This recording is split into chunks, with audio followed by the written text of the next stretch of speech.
Assam news এক্সপ্ৰেছলৈ মই শবনমী য়াসমিনে আপোনালোকক স্বাগতম জনাইছোঁ। এই মুহূৰ্তত আপোনালোকৰ বাবে লৈ আহিছোঁ এক শীৰ্ষ সংবাদ। দেশজুৰি প্ৰতিবাদৰ অংশ হিচাপে গুৱাহাটীত ইডি কাৰ্যালয় ঘেৰি অসম কংগ্ৰেছৰ বিক্ষোভ। আজিৰ দিনটোত গুৱাহাটী চহৰৰ GH ৰোডস্থিত এনফৰ্চমেণ্ট ডাইৰেক্টৰেট কাৰ্যালয়ৰ সন্মুখত ব্যাপক বিক্ষোভ সমাৱেশ কৰিছিল অসম প্ৰদেশ কংগ্ৰেছ কমিটিয়ে। এই প্ৰতিবাদ সমগ্ৰ দেশজুৰি অনুষ্ঠিত হোৱা ভাৰতীয় ৰাষ্ট্ৰীয় কংগ্ৰেছৰ আন্দোলনৰ অংশ। কংগ্ৰেছৰ অভিযোগ, মোদী চৰকাৰে চলোৱা অগণতান্ত্ৰিক আৰু কঠোৰ ব্যৱস্থাৰ বিৰুদ্ধে এই প্ৰতিবাদ।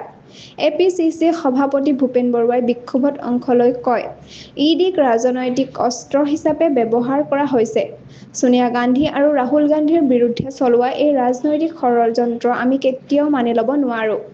অসম কংগ্ৰেছে সদায় তেওঁলোকৰ সৈতে থাকিব। কংগ্ৰেছ নেতা ৰিপুণ বৰুৱাই কয়, ইডি আৰু CBI যেন বিধি ব্যৱস্থা সংস্থাক বিজেপিয়ে নিজৰ ৰাজনৈতিক স্বাৰ্থত ব্যৱহাৰ কৰিছে। এইবোৰে গণতান্ত্ৰিক ব্যৱস্থাৰ ভাঙনি ঘটাব। সাংবিধানিক প্ৰতিষ্ঠানসমূহ ৰক্ষা কৰিবৰ বাবে আমি প্ৰতিবাদ কৰিছোঁ। এই বিক্ষোভত অংশগ্ৰহণ কৰা আন বহুতো কংগ্ৰেছ নেতাও বিজেপি চৰকাৰৰ বিৰুদ্ধে তীব্ৰ উদ্ভাৱনী উত্তোলন কৰে। ধন্যবাদ।